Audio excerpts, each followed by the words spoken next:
Saya mau lanjutkan hari ini dengan apa yang kemarin sudah kita bahas. Dibutuhkan yang namanya kedewasaan. Meninggalkan sifat kanak-kanak kita, menjadi dewasa artinya saudara menyiapkan diri untuk menerima akan warisan yang ajaib yang Tuhan sudah sangat ingin berikan kepada anak-anaknya. Saudara sekalian, semua orang tua tahu, tidaklah pernah bijaksana memberikan sesuatu yang besar dan berharga kepada siapapun, terutama kepada anaknya, yang didapati tidak bisa bertanggung jawab. Dan kedewasaan itu berkaitan dengan tanggung jawab. Tapi hari ini saya mau lanjutkan. Saya mau tunjukkan kepada saudara betapa seringkali kita orang-orang yang sebetulnya sangat kekanak-kanakan. Kemarin saya bahas minimal 2 poin. Yang pertama, kita harus mengerti dan kita harus belajar. Yang namanya perbedaan itu tidak membuat yang satu najis dan yang satu suci. Saya ceritakan kemarin waktu kecil saya tinggal di kampung. Dan kalau seringkali anak-anak itu bermain, kalau kami beda pendapat, orang Jawa punya istilah jotaan. Tidak mau sentuhan, ngomong sentuhan tidak mau. Kalau ada orang yang saya jotaan dengan dia, kalau dia nyentuh saya, apa yang saya buat, saya anggap itu najis. Saudara sekalian, di zaman Rasul asli pertama kali, setelah Yesus terangkat ke surga, sudah ada perbedaan. Satu golongan mengatakan tetap harus disunat, sesuai dengan kitab Taurat, karena itu merupakan perjanjian Tuhan dengan Abraham dan keturunannya. Ada kelompok yang berkata tidak usah disunat. Dan kalau Anda membaca di Alkitab, jelas dua pihak itu punya pendapat yang berbeda. Tetapi kalau Anda membaca di Alkitab, perbedaan itu tidak selesai. Sampai bertahun-tahun kemudian, pandangan dua itu masih ada. Tapi tidak membuat yang bersunat berkata, lu najis tidak kosher. Atau sebaliknya, yang bersunat, yang tidak bersunat berkata, lu perjanjian lama, kamu Taurat. Dan kemudian muncullah sinode baru. Gak ada. Kedewasaan artinya mau berkata, ya memang kita beda. Sebab kita harus mengerti, unity is not always uniformity. Kesatuan itu tidak berarti keseragaman. Tetapi hanya orang yang dewasa yang bisa mengerti akan hal itu. Selain itu tidak akan pernah kita bisa mengerti. Itu poin yang pertama. Yang kedua, kemarin saya berkata, ini yang saya harus membuat Anda ingatkan lagi. Saya ingatkan Anda lagi. Alkitab yang mengatakan, Tuhan berkata kepada Daniel, meteraikan semuanya itu, seal, tutup dulu. Nanti pada akhir zaman, dia berkata, banyak manusia akan menyelidikinya. Apa yang diselidiki? Firman Tuhan. Dan dikatakan, dan pengetahuan akan makin bertambah. Berarti, saudara sekalian dengarkan baik-baik. Tidak ada orang yang hari ini bisa mengklaim pengetahuannya akan Tuhan sudah absolut mentok. Sampai Tuhan minder karena ketahuan semua siapa dia. Kalau Alkitab berkata pengetahuan akan bertambah, yang kita tahu hari ini berarti belum sempurna. Siapa tahu nanti kalau ada orang terima revelation baru dari Tuhan, dan kemudian dia mengatakan, oh ternyata bukan hanya begini Tuhan itu, ternyata ada sisi yang lain. Yang mengatakan itu Tuhan. Makanya kita tidak usah adu ilmu pengetahuan, karena yang kita adu itu tidak sempurna. Kedewasaan akan membuat kita berkata, aku perlu belajar lebih banyak lagi. Saya sering kali mengatakan kalau Anda mau lihat orang-orang yang merasa paling hebat di dunia, kalau di kampus-kampus adalah mahasiswa semester pertama yang baru seminggu masuk itu, saudara. Itu bukunya gede-gede dan merasa dia yang paling hebat. Sedang profesornya banyak diam, saudara. Sebab si profesor berkata, aku ngerti lumayan, tapi tidak seluruhnya, dan aku mau belajar lagi. Kemarin saya cerita, ada teman saya, orang Korea Amerika, Dr. Kang namanya. Dia PhD-nya, doktornya 6 dari universitas paling hebat seluruh dunia. Dan semua dia lulus summa cum laude. Saya tanya, kamu tidak kepingin yang ke-7? Dia berkata, sudah hampir saya. Saya perlu belajar lagi. Saya bilang, gila orang ini. PhD-nya 6 summa cum laude semua, masih mau belajar lagi. Saya tanya, kenapa kau nggak belajar? Aku diancam sama istriku. Kamu daftar sekolah lagi, buat cincang-cincang dari kimchi. Akhirnya aku menyerah. PhD 6 takutnya cuma sama istrinya, saudara. Tapi itulah kenyataan. Orang semakin ngerti banyak, semakin sadar. Pengetahuannya makin gak banyak. Karena Tuhan yang begitu unlimited itu luar biasa. Kedewasaan akan membuat kita berkata, aku tidak berani mengklaim pengetahuanku yang paling sempurna. Sebab kalau kita menyadari itu, maka kita akan jadi orang yang akan berkata, aku tidak akan berani mengatakan selain aku semua orang salah, tapi aku akan berkata, biarkan Tuhan aku belajar lebih lagi. Mungkin banyak hal yang masih tidak bisa aku mengerti. Dan percayalah, itulah kedewasaan. Nah, sekarang saya ambil poin yang berikutnya. Mari kita buka firman Tuhan. Saya berdoa semua kita jadi orang yang makin dewasa. Markus pasal yang keempat, ayat 33 dan ayat yang ke-34. Markus pasal 4, ayat 33 dan 34. Inilah yang namanya bentuk kedewasaan. Dan itu ditunjukkan oleh Tuhan Yesus sendiri. Markus pasal 4, ayat 33 dan 34. Dalam banyak perumpamaan yang semacam itu, ia memberitakan firman kepada mereka, perhatikan, sesuai dengan pengertian mereka. Loh, ini yang ngomong ini, yang memberikan firman, memberitakan firman itu Yesus. Sang firman itu sendiri. Ini bukan orang lain. Firman itu sendiri yang sedang bicara, memberitakan dirinya kepada manusia. Firman yang absolut ini, yang mutlak dan sempurna, bukan pendeta loh. Ini firman Yesus sendiri. Maka kita berkata, ia memberitakan firman kepada mereka sesuai dengan pengertian mereka. Dan tanpa perumpamaan, ia tidak berkata-kata kepada mereka. Tetapi kepada murid-muridnya, ia menguraikan segala sesuatu secara tersendiri. Saudara lihat betapa rendah hatinya firman itu, yaitu Yesus.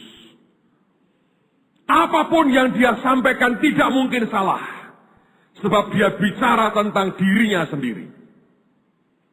Tapi kalau Anda perhatikan, ketika dia bicara dengan banyak orang, maka dia memberitakan firman sesuai dengan pengertian mereka masing-masing. Itulah kedewasaan.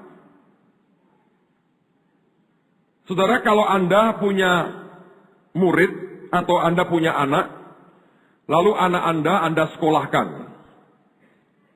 Apakah Anda akan bahagia kalau kemudian setiap anak dari kelas 0, TK, SD 1, 2, 3, 4, 5, 6, SMP, SMA, digabung jadi satu, kuliah bersama-sama? Menurut saudara itu kegilaan atau kejeniusan? Apa yang terjadi? Ya tergantung siapa yang ngajar. Tapi mungkinkah anak-anak itu bisa terima semua dengan baik? Nggak mungkin. Kalau yang ngajar guru TK, lalu ngajari mereka mulai membaca atau menghitung 1 tambah 1. Yang SMA mendidih otaknya. Dia mau teriak nih, sampai kapan gue belajar itu lagi? Gak bisa kan?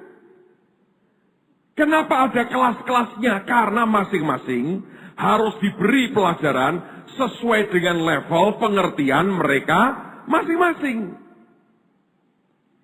Kedewasaan yang benar akan seperti itu. Ketidakdewasaan akan membuat kita tidak peduli. Yang penting saya harus ngomong begini, tidak peduli itu dewasa atau tidak. Di dalam kekristenan, sifat ketidakdewasaan ini menghancurkan banyak hal. Satu hari, Yakub dengan rombongannya pulang ke rumah ayahnya. Dan kalau Anda membaca di Alkitab, maka Tuhan mendamaikan dia dengan kakaknya yang bernama Esau, yang mendatangi dia dengan 400 orang laki-laki. Itu sebetulnya mau diajak perang. Dalam anugerah Tuhan, Tuhan mendamaikan dengan sangat ajaib. Lalu mereka berpelukan dan semua kesalahan masa lampau selesai hari itu. Maka Esau mengatakan, ayo adikku kita jalan sama-sama. Kalau Anda membaca dalam kitab Kejadian, Yakub mengatakan sesuatu yang ajaib. Dia berkata apa? Biarlah aku beringsut berjalan bersama-sama dengan anak domba ini. Sebab kalau diburu-buru mereka jalannya, pasti mereka mati. Anda tahu itu kedewasaan. Dia memikirkan bukan hanya yang di atas yang paling kuat, yang bisa diajak lari bersama dengan dia. Dia memikirkan juga yang anak-anak domba yang baru lahir 1 jam yang lalu, yang jalannya harus pelan dan beringsut istilahnya. Dan dia memilih, dia berkata, aku mesti pedulikan yang kecil, yang paling lemah, yang kalau aku buat tergesa-gesa, dia pasti mati dan tidak akan tahan. Itulah kedewasaan. Kedewasaan artinya Anda memikirkan kepentingan orang-orang yang sudah levelnya ajaib, tapi juga tidak mengabaikan mereka yang sedang beringsut mengikuti akan jejak daripada Yesus Tuhan kita.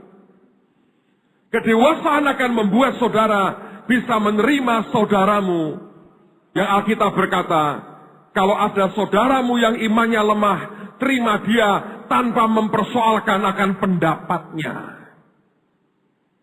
Tapi hari ini orang Kristen lebih suka berdebat tentang pendapat. Dan lupa perintah Tuhan yang berkata, terima tanpa Anda mempersoalkan pendapatnya. Saya ketemu dengan banyak orang Kristen yang masih muda, terutama latar belakang mereka yang bukan orang Kristen dengan pandangan-pandangan dunia yang aneh-aneh. Kadang-kadang saya ketemu dengan orang-orang seperti ini, saya bilang, Tuhan, aku ini capek kalau ketemu dengan orang-orang seperti ini. Maunya sendiri, interpretasinya sendiri, dan mengklaim dengar suara Tuhan. Kadang-kadang kalau sudah nggak tahan, saya ngomongin begini, itu bukan suara Tuhan, itu maumu sendiri. Tetapi bagaimanapun saya berkata, ini adalah anaknya Tuhan Yesus. Yesus mati buat dia. Ya aku mau terima dia apa adanya tanpa aku memperdebatkan akan pendapatnya. Pendapatnya mungkin pendapat kekanak-kanaan, pendapat orang yang sangat tidak dewasa. Tapi saya mau katakan buat saudara, itulah yang sebenarnya Tuhan mau sampaikan buat kita. Mari dewasa seperti Tuhan kita. Dia menyampaikan firman sesuai dengan pengertian mereka. Dan kepada para muridnya, dia jelaskan tersendiri. Pak, apakah ini bukan sebuah kebohongan? Tidak. Guru TK dan SD kelas 1 tidak pernah berbohong. Mereka hanya mengajarkan yang paling simple, yang muridnya bisa terima. Dan nanti itu akan berkembang makin ajaib ketika muridnya makin menanjak dewasa dan makin tinggi levelnya. Saya berdoa, kita jadi orang percaya yang belajar mengasihi satu dengan yang lain. Sekalipun pendapatnya kadang-kadang berbeda dan kekanak-kanakan. Itulah kedewasaan. Ayat berikutnya. Lihat 1 Korintus pasal yang ke-13. Ayat yang ke-8 sampai dengan ayat yang ke-11. 1 Korintus pasal 13. Ayat 8 sampai dengan ayat yang ke-11. Alkitab memulai ayat yang ke-8 dengan kata-kata kasih tidak berkesudahan. Nubuat akan berakhir, bahasa roh akan berhenti, pengetahuan akan lenyap. Lalu perhatikan, ini perkataan firman. Sebab pengetahuan kita tidak lengkap, iya kan? Karena Alkitab berkata pengetahuan akan Tuhan akan makin bertambah. Berarti yang sekarang ini tidak lengkap, tidak sempurna.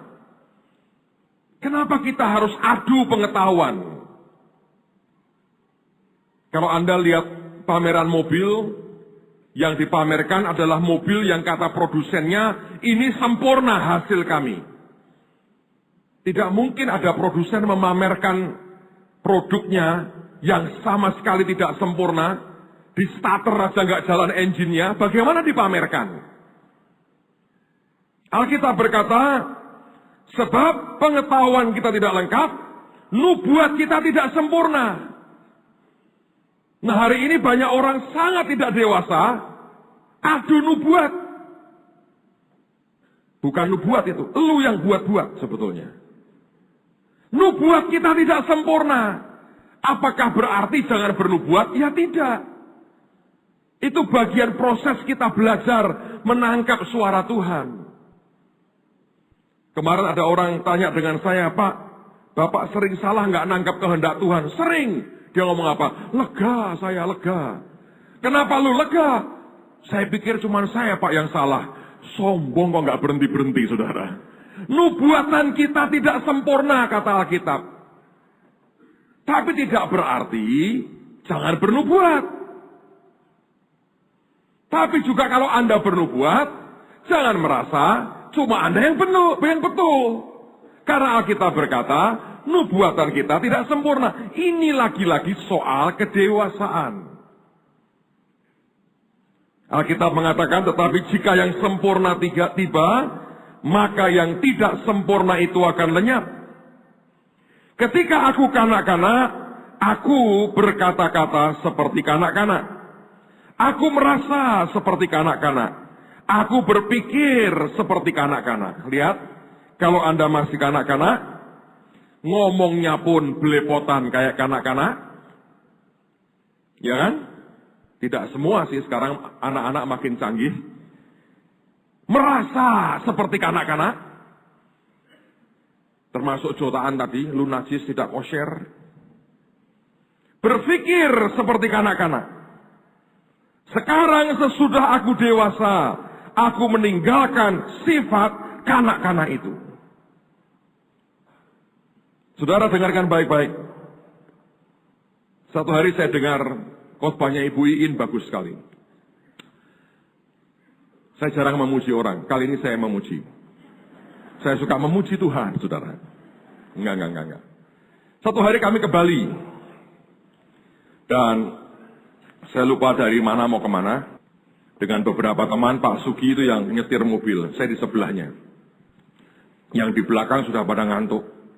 Tidur. Saya melihat ke samping. Ini Pak Sugi ini lagi merenung atau lagi ngantuk. Jalannya sepi gitu.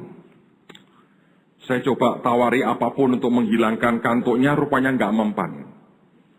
Maka saya berkata cuma satu nih yang membuat dia tidak bisa ngantuk. Saya noleh ke belakang, saya bilang, ada yang punya rekaman khotbahnya Bu Iin nggak? Yang seorang berkata, punya Pak. Putar, saya berkata. Supaya tidak tidur semua. Lalu mulai diputar kencang, saudara, itu, langsung. Sugi, siap Bu. Enggak, tenang. Dia mulai panik dengar kata itu. Dan satu statement yang saya masih ingat. Entah beliau itu pinjam dari mana, ketika saya ingatkan dia lupa dia pernah ngomong seperti itu. Dia berkata, Tuhan menerima kita apa adanya. Tapi kita juga tidak boleh seadanya memberikan pelayanan kita kepada Tuhan. Saya pikir itulah kedewasaan.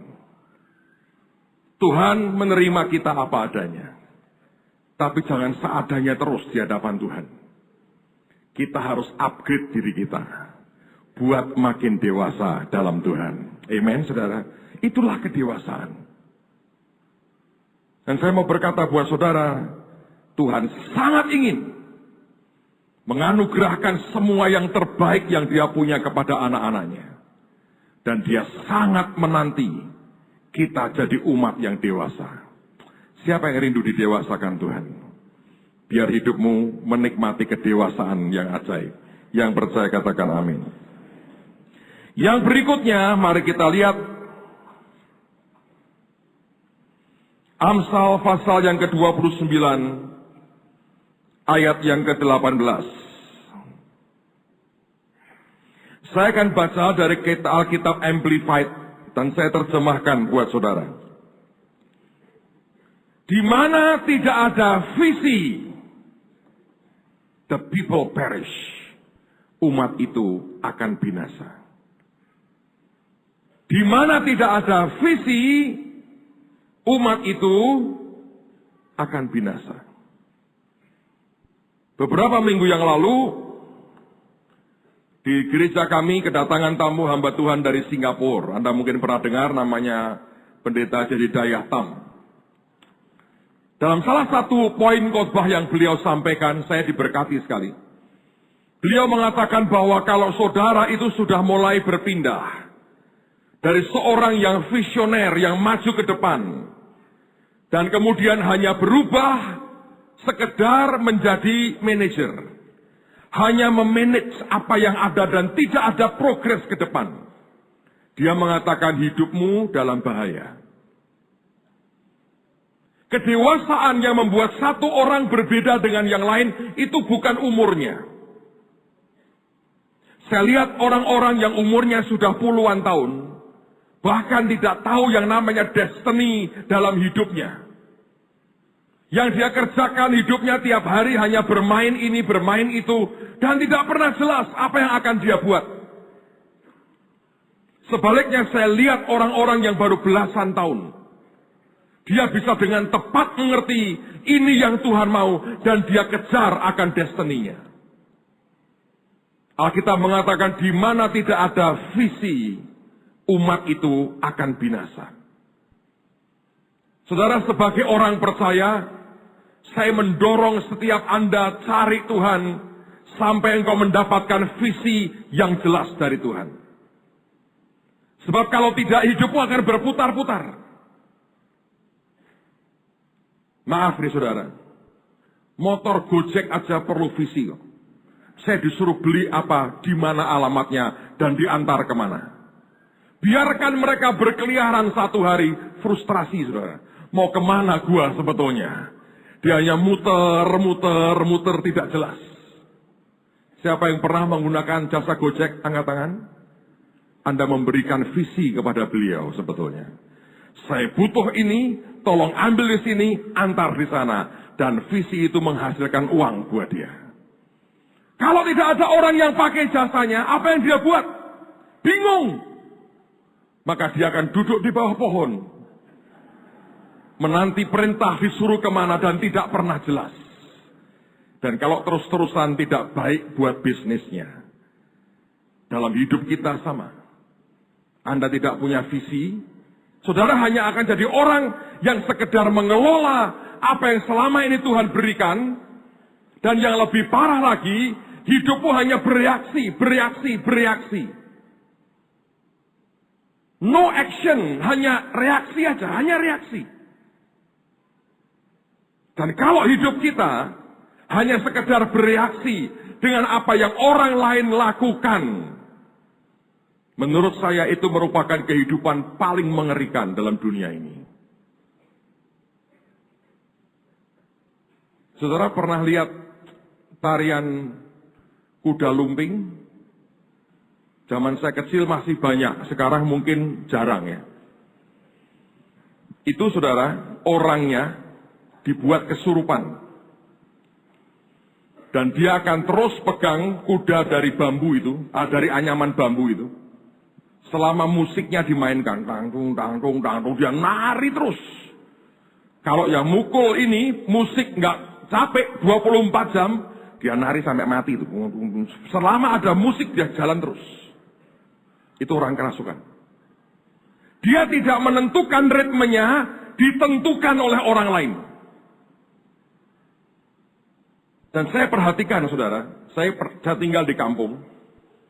Dan kalau Anda tinggal di kampung, Anda akan mengerti kehidupan kampung itu mengerikan. Saya masih kecil, saya cukup mengerti apa yang terjadi. Nanti ya, Pak RT beli TV. Zaman saya kecil, tidak semua orang di kampung itu punya televisi. Kalau Anda punya televisi, Anda jadi pusat masyarakat. Kenapa?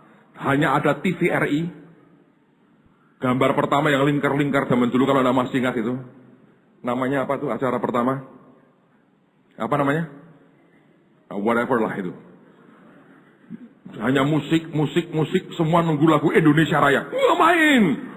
Sekampung ngumpul di rumah Pak RT. Dan Pak RT-nya akan bangga, semua di bawah saya nonton.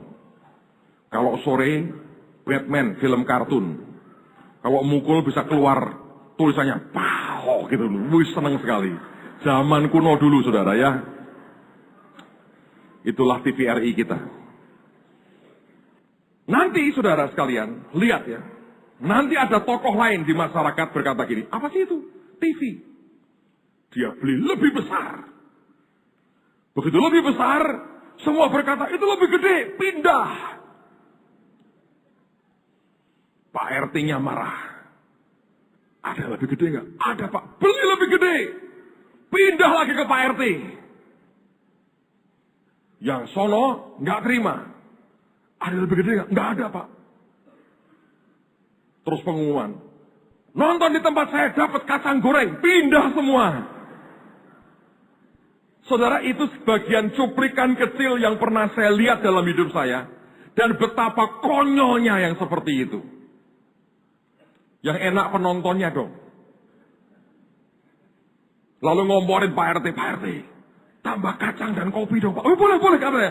Dia berkata, minggu depan kacang dan kopi pindah semua. Kalau hidup kita hanya bereaksi. Menurut saya itu kehidupan yang mengerikan, saudara. Saya pernah lihat satu gereja beli sound system mahal sekali. Terima kasih buat yang jual sound system tentu. Dan mereka bersyukur. Saya tanya, kenapa Pak beli sound system? Gereja di ujung gang itu baru beli. Kenapa beli? Karena mereka beli. No vision. Hanya bereaksi. Mau sampai kapan? Tapi itulah yang seringkali membedakan orang yang dewasa dengan orang yang tidak dewasa. Satu hari saya lagi di Swiss dengan Pak Kevin itu. Keren sekali. Naik tram. Nyasar kemana-mana, saudara. Bahasanya nggak ngerti. Mereka itu campuran apa sih, Inggris sama Jerman atau apa, saya nggak tahu lah. Diajak ngomong Mandarin tidak tahu. Bahasa Jawa tidak mudeng. Bahasa Inggris ya on off. Ya, tapi kita menikmati muter-muter dengan seorang teman saya, sekarang sudah almarhum. Di depan kami ada 2 orang anak. Ikut maminya. Satu mami bawa 1 anak lagi. Ini rupanya mami dengan laki anak-anaknya berteman. Saya nggak ngerti bahasanya, tapi teman saya ini seorang analis yang bagus. Dia perhatikan bagaimana anak-anak ini cerita dengan gayanya. Terus teman saya ini berkata begini, saya nggak akan tirukan bahasa dia, kasar sekali sih. Tapi dia ngomong gini sama saya, Pak, perhatiin anak-anak. Ngomongnya seluruh dunia itu sama. Ini dua-dua ini menurut saya membual semua. Kok tahu, Pak? Lihat gayanya. Pakai begini-begini membual semua ini. Terus membual gimana? Saya seperti kita, Pak, dulu. Lalu ada yang berkata begini, bapak saya ini ya, seperti Superman. Sekali mukul pintu, pecah itu pintunya. Yang satu berkata, bapak saya ini seperti Batman. Kalau sudah turun bergelantungan kayak kelelawar, tidak ada yang tahu. Oh, makanya jambu saya hilang terus. Itu cerita kan? Ya nggak mungkin toh. Kalau jambu dijaga sama bapakmu yang Superman, Kan terbang pasti ngikuti jejak bapak saya. Oh iya ya, malah ketemu ya bapak kita ya. Mana ada Superman Batman punya anak kayak begitu, saudara. Jadi mereka selama perjalanan tram itu mau kemana nggak ngerti. Mereka hidup dalam alam mereka sendiri. Itu alamnya anak-anak. Apakah kita mau hidup seperti itu? Saya pikir visi Tuhan jelas buat kita. Kita mau bangsa ini dimenangkan. Kita mau hidup berkemenangan dalam Tuhan Yesus. Amen, saudara. Kita mau hidup menyukakan hati Tuhan. Dan menyelesaikan dengan tuntas destiny kita. Saya berdoa tidak ada lagi orang yang hanya bereaksi. Dan dia tidak punya visi. Karena kalau terus seperti itu, masalahnya akan tambah runyam dalam kehidupan kita. Sekarang poin yang berikutnya. Saya harus ngomong dengan apa adanya buat saudara. Kenyataannya ini ya. Dari sudah zaman berabad-abad yang lalu. Sampai dengan hari ini. Tidak ada perubahan. Saudara, seringkali kita mendengar. Satu hari saya berbicara dengan beberapa orang. Dan orang-orang ini adalah ahli teologi semua. Lalu saya berkata begini. Menurutmu, saya tanya pandangan soal perjamuan kudus itu bagaimana? Maka mereka mulai berdebat ribut banyak hal soal sisi teologianya mereka. Ini jagoan semua. Terus kemudian saya tanya begini. Sebenarnya ya, kalau mau jujur, kalian ini banyak membahas tidak sih? Teologi yang berkembang sekarang ini. Mereka berkata, ya bahas ya dikit-dikit lah. Sebab mereka jawabannya begitu. Kan pengetahuan kita juga tidak sempurna. Revelation Tuhan itu berkembang, bertumbuh. Kita nggak bisa ngejudge kok. Kalau kita mau jujur, kita nggak bisa ngejudge. Lalu saya tanya, mengapa ada orang-orang tidak berpendapat seperti kalian? Ya sebetulnya kalau mau jujur itu hanya topengnya saja. Dalamnya bukan soal itu. Saya kaget. Dan tiba-tiba Tuhan ingatkan saya akan satu cerita di Alkitab. Izinkan saya baca buat saudara. Ayo buka firman sama-sama. 1 Raja-Raja pasal 12, ayat 26 sampai dengan ayat yang ke-33. Sebelum saya baca, Anda harus mengerti ceritanya. Kerajaan Israel terpecah dua. Yehuda dan Benyamin menjadi kerajaan Yehuda. Dan 10 yang lain jadi kerajaan Israel. Yang Yehuda dipimpin Rehabeam, yang Israel dipimpin oleh Yerobeam. Oke? Pasal 12 ayat 26 dari 1 Raja-Raja. Maka berkatalah Yerobeam dalam hatinya, kini mungkin kerajaan itu kembali kepada keluarga Daud. Jika bangsa itu pergi mempersembahkan korban sembelian di rumah Tuhan di Yerusalem, tentulah hati bangsa ini akan berbalik kepada tuan mereka, yaitu Rehabeam, Raja Yehuda. Kemudian mereka akan membunuh aku dan kembali kepada Rehabeam, Raja Yehuda. Sesudah menimbang-nimbang, maka raja membuat 2 anak lembu jantan dari emas. Aneh kan saudara? Ini kan isunya soal siapa berkuasa. Ini kan politik sebetulnya. Dia takut rakyatnya pindah ke Yehuda. Gara-gara mereka tiap tahun ke Yerusalem. Oke? Tidak ada sangkut paut dengan Tuhan sebetulnya. Tapi sangkut pautnya dengan jangan-jangan rakyatku pindah ke sono. Tapi yang muncul adalah setelah ditimbang-timbang, maka raja membuat anak lembu jantan dari emas. Dan ia berkata kepada mereka, sudah cukup lamanya kamu pergi ke Yerusalem. Hai Israel, lihatlah sekarang Allah-Allahmu yang telah menuntun engkau keluar dari tanah Mesir. Kok jadi isunya tentang teologis? Tentang Tuhan. Ini roh dusta seperti itu. Terusin lagi. Lalu ia menaruh lembu yang satu di Betel, dan yang lain ditempatkan di Dan.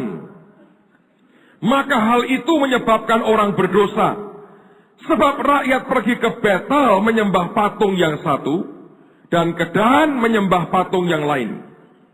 Ia membuat juga kuil-kuil di atas bukit-bukit pengorbanan, dan mengangkat imam-imam dari kalangan rakyat, yang bukan dari Bani Lewi. Kemudian Yerobeam menentukan suatu hari raya, pada hari yang ke-15 bulan ke-8, sama seperti hari raya yang di Yehuda. Dan ia sendiri naik tangga mezbah itu. Begitulah dibuatnya di Betel, yakni ia mempersembahkan korban kepada anak-anak lembu yang telah dibuatnya itu. Dan ia menugaskan di Betel imam-imam bukit pengorbanan yang telah diangkatnya. Ia naik tangga mezbah yang dibuatnya di Betel itu pada hari yang ke-15 dalam bulan yang ke-8, dalam bulan yang telah direncanakannya dalam hatinya sendiri. Ia menentukan suatu hari raya bagi orang Israel, dan ia naik tangga mezbah itu untuk membakar korban. Aneh kan saudara? Sebetulnya ketakutannya adalah jangan sampai rakyatku pindah ke Yehuda. Bagaimana supaya nggak pindah? Buatkan dewa sendiri. Ciptakan Tuhan sendiri. Dengan berkata, yang mimpin kamu keluar dari Mesir bukan yang di Yerusalem. Ini loh patungnya. Dia buat dua, saudara. Dan dia tentukan hari raya sendiri. Dia naik mezbah, dia bakar korban buat Tuhan ciptaannya sendiri. Dan Alkitab berkata dia berhasil mencegah rakyatnya ke Yerusalem. Dan akhirnya seluruh rakyat berbalik dan menyembah kepada ilah yang lain. Betapa bahagianya iblis melihat seseorang berinisiatif membesarkan kerajaan iblis, saudara. Tapi itu sebuah penipuan, deception yang mengerikan sekali. Sebab kita tidak berani jujur. Ketidakdewasaan sebetulnya memanfaatkan Tuhan, menggunakan nama Tuhan, yang ujungnya untuk kepentingan kita sendiri.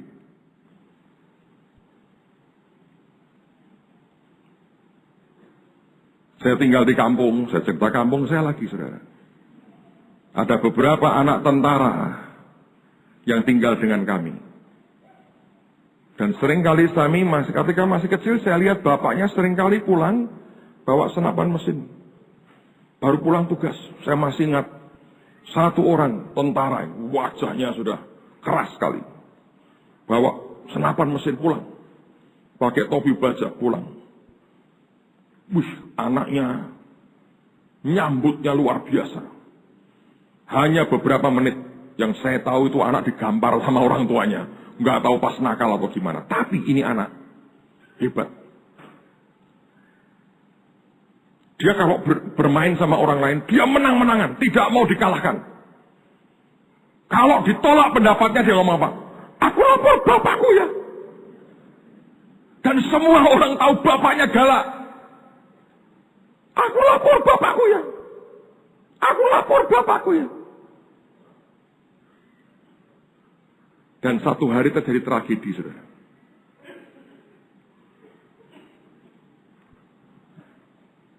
Di kampung yang sama, saya cerita kampung saya hari ini. Anda harus berkunjung ke kampung saya satu hari. Ada satu keluarga tentara lagi, beda angkatan. Punya anak sebaya. Pangkatnya lebih tinggi. Ini anak mainan, saudara. Saya kalau mereka sudah berdua bermainan, saya sudah menghindar. Saya bilang, wah sedikit-sedikit lapor bapak. Sebab dia tahu bapaknya kalau gampar sakit, saudara. Yang kena dia. Tapi bapaknya dengan orang kampung itu baik. Cuma ini anak terus memanfaatkan bapaknya. Saya lapor bapak. Sebetulnya nggak ada masalah. Ini saya cerita ini true story, saudara. Main perang-perangan. Satu tahu yang dibuat itu dari karet buat panah-panahan, saudara. Kampungan terjadi, saudara. Yang lapor bapaknya terus ini. Berani. Ini saya lihat dengan mata kepala sendiri. Itu pakai sapu lidi, saudara. Selidi. Masuk. Kena di mata. Masuk di mata. Kaget, saudara. Refleks. Ditarik. Darah semua. Nangis. Aku lapor bapak. Pulang, saudara. Dia lapor bapaknya. Sesaat bapaknya naik pitam. Siapa? Itu. Sadar. Bapaknya juga tentara. Pangkat lebih tinggi. Siap gampar anaknya. Dibawa masuk ke rumah sakit. Sampai sekarang cacat. Buta satu seumur hidup. Itu anak-anak. Tidak ada isu bapaknya tentara akan bela semena-mena anaknya, itu tidak. Kedewasaan bapaknya membuat dia berkata, aku tidak boleh membuat kami dalam angkatan berbeda bertempur. Mereka selesaikan, saya masih lihat. Mereka salaman. Itu dewasa. Itu dewasa. Yerobeam sebetulnya masalahnya adalah jangan sampai rakyatku ke sono ini. Loh kenapa Pak kalau ke sono? Ya nanti pajaknya kurang. Pajak. Loh kalau rakyatnya makin sedikit kan pajaknya makin berkurang. Kenapa tertawa sih? Biasa kan itu. Pura-pura aja. Ujung-ujungnya kan mau diputer seperti apa? Saya masih ingat, saudara. Kita buat acara pertama, itu belum bahtera. Kira-kira bulan Mei kita buat acara namanya menyambut Yesus datang sebagai Raja. Holy Stadium belum jadi. Penuh sudah dari awal. Dan orang diberkati Tuhan luar biasa. Beberapa hari setelah acara itu, ada seorang hamba Tuhan yang tinggal di kota Solo, anaknya menikah. Pak Yusak diundang, saya juga diundang. Jadi kami berangkat sama-sama ke kota Solo, duduk di tempat resepsi pernikahan. Ada seorang hamba Tuhan dari Semarang, datangin kami. Kenal dengan Pak Yusak. Dia berkata, Om gimana? Dia peluk-peluk Pak Yusak. Dan seperti biasa kan, beliau cool. Apik, katanya gitu. Udah. Terus di depan saya tidak ngarang loh saudara, di depan saya. Dia berkata gini, Om, sebetulnya kami gereja-gereja tidak keberatan kok. Om mengadakan acara kemarin tidak keberatan. Cuman satu aja Om, kalau bisa. Jangan ada kolektor. Saya dengan Pak Yusak saling berpandangan, geleng-geleng kepala, dan melanjutkan makan kami, saudara, tanpa membahas lebih jauh. Sama. Ribuan tahun lalu, persis sama. Kenapa didorong nyembah patung lembu emas? Sebab dia berkata, jangan-jangan mereka pada kesana, kembali kepada keluarga Daud, aku dibunuh dan selesai. Demi jangan sampai aku kehilangan semuanya. Padahal Tuhan janji ke Yerobeam, dia akan dibuat seperti keluarga Daud. Tapi sejak hari itu, murka Tuhan tidak surut. Baca di Alkitab, berkali-kali Tuhan menyinggung dosanya Yerobeam. Kedewasaan membuat kita sebetulnya seharusnya jujur dengan diri kita sendiri. Saudara, tahukah Anda mengapa Yesus disalib? Oh, itu menebus dosa kita. Betul, itu yang betul itu. Tapi mengapa Tuhan disalib? Dan setelah dia bangkit pun, orang Yahudi mengeluarkan dusta yang berkata, mayatnya dicuri oleh murid-muridnya. Secara rohani, mengapa Tuhan disalib? Ya karena dia mati, menebus dosa kita dan dia bangkit kembali. Secara kenyataan di jasmani, kenapa dia disalib? Simple kok. Itu masalah siapa lebih berkuasa. Kayafas berkata, lihat seluruh dunia mengikuti dia. Artinya, kita nggak dianggap nih.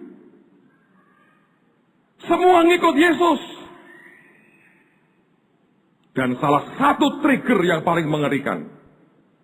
Anda tahu apa? Ujungnya cuma uang. Menurut saya, dia kena dengan namanya mafia Sanhedrin.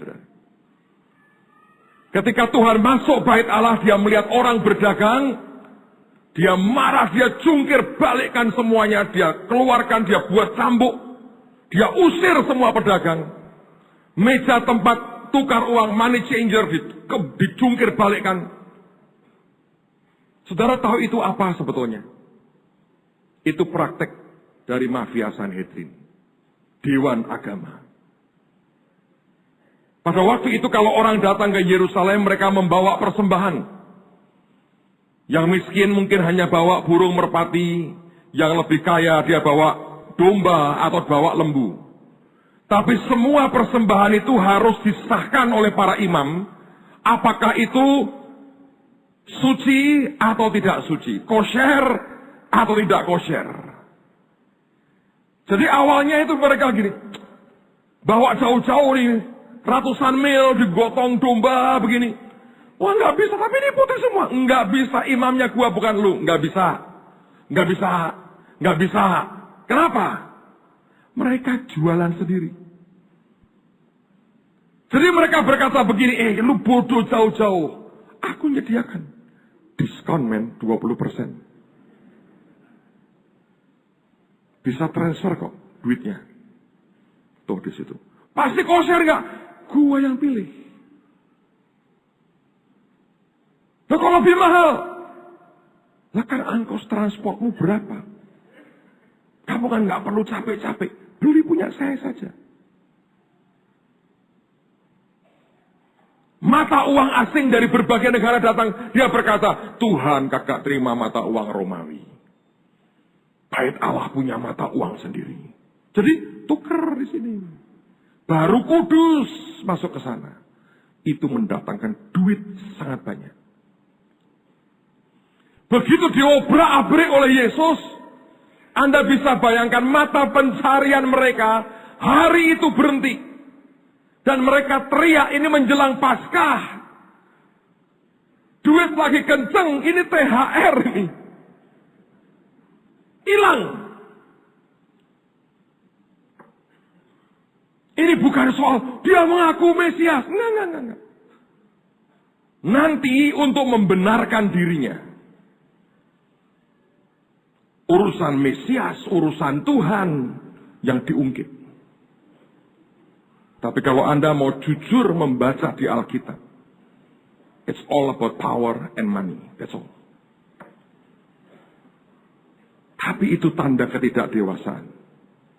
Saya berdoa Indonesia jadi dewasa. Berhenti membodohi orang. Dan jangan pernah mau dibodohi. Amen, saudara. Saya berdoa dan angkat ini.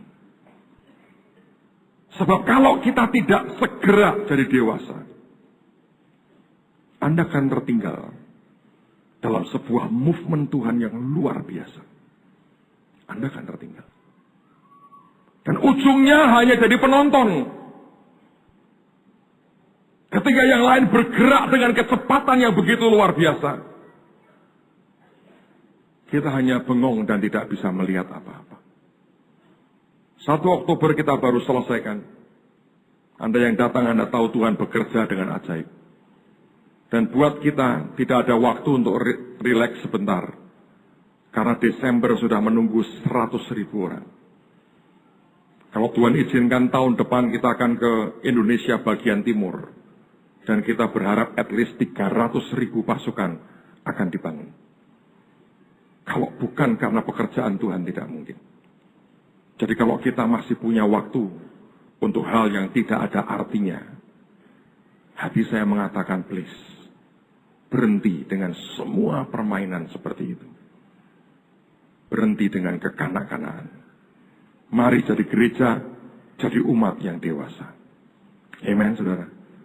Jangan terlalu gampang menjudge orang. Siapapun kita. Dan siapakah kita sebetulnya? Tuhan saja memberikan firman-Nya sesuai dengan pengertian mereka. Saya berdoa, Tuhan akan menganugerahkan kedewasaan yang luar biasa buat kita anak-anaknya. Yang percaya katakan amin. Satu lagi, dan kita akan selesai. Lihat surat Galatia pasal yang kelima. Surat Galatia pasal yang kelima, ayat 15 dan ayat yang ke-16. Galatia pasal 5, ayat 15 dan ayat yang ke-16. Tetapi jikalau kamu saling menggigit dan saling menelan. Saudara, saya pikir ayat ini keras sekali. Karena ini tidak dipakai bahasa untuk manusia. Tapi untuk apa, saudara? Binatang. Dia berkata, awas. Kalau kamu saling menggigit dan kamu saling menelan. Manusia tidak pernah menggigit sesamanya. Kecuali rada gila. Kecuali Mike Tyson. Tapi dasarnya manusia tidak pernah diciptakan untuk menggigit manusia lain, apalagi menelan manusia lain. Istilah menggigit, saling menggigit dan menelan binatang. Tapi kita bukan binatang. Kita ciptaan Tuhan yang sempurna dalam Kristus Yesus. Amen, saudara. Galatia mengatakan lagi, saya mau ulang lagi, Alkitab berkata, tetapi jikalau kamu saling menggigit dan saling menelan, awaslah. Supaya jangan kamu saling membinasakan. Maksudku ialah bagaimana menghindar dari sifat binatang seperti itu dalam kehidupan kita. Hiduplah oleh roh. Maka kamu tidak akan menuruti keinginan daging. Kalau kedagingan kita sudah sampai pada puncaknya, kita akan saling menggigit, saling menelan, dan saling membinasakan. Bagaimana menghindarinya? Hiduplah dalam roh, oleh roh, bukan dalam kedagingan. Kalau Anda melihat saudaramu seperti ini, berkata, dulu saya waktu SD, bukan di kampung saya, bukan saudara. Waktu saya di SD, seringkali kan anak itu berantem pukul-pukulan. Saya punya seorang guru baik sekali, tapi dia punya istilah yang sadis. Ketika lihat dua anak muridnya berantem, panggil jewer telinganya dua-duanya. Di depan yang lain dia ngomong gini, berhenti jadi anjing-anjingan kamu ya. Dia pakai istilah khusus, anjing-anjingan. Berhenti jadi anjing-anjingan. Artinya lu berantem tuh kayak anjing katanya. Kamu bukan anjing. Kita juga bukan, saudara. Kita anak dari Raja di atas segala raja. Tidak ada anjing-anjingan di antara kita. Kecuali yang pelihara anjing, nikmati anjing peliharaanmu. Tapi toh kita tidak pernah mau anjing-anjingan. Ayat terakhir, 2 Korintus pasal 2 ayat 10 dan ayat yang ke-11. Rasul Paulus mengatakan, sebab barang siapa yang kamu ampuni kesalahannya, aku mengampuninya. Kedewasaan itu adalah artinya kita mengampuni. Sebab jika aku mengampuni, seandainya ada yang harus kuampuni, maka hal itu kubuat oleh karena kamu di hadapan Kristus, supaya iblis jangan beroleh keuntungan atas kita, sebab kita tahu apa maksudnya. Mari kita hidup dalam sebuah kedewasaan, mari kita hidup bersama-sama dalam kasih, sebab kita adalah anak-anak yang dicintai oleh Bapa yang di surga. Mari tumbuh dewasa dalam anugerah-Nya.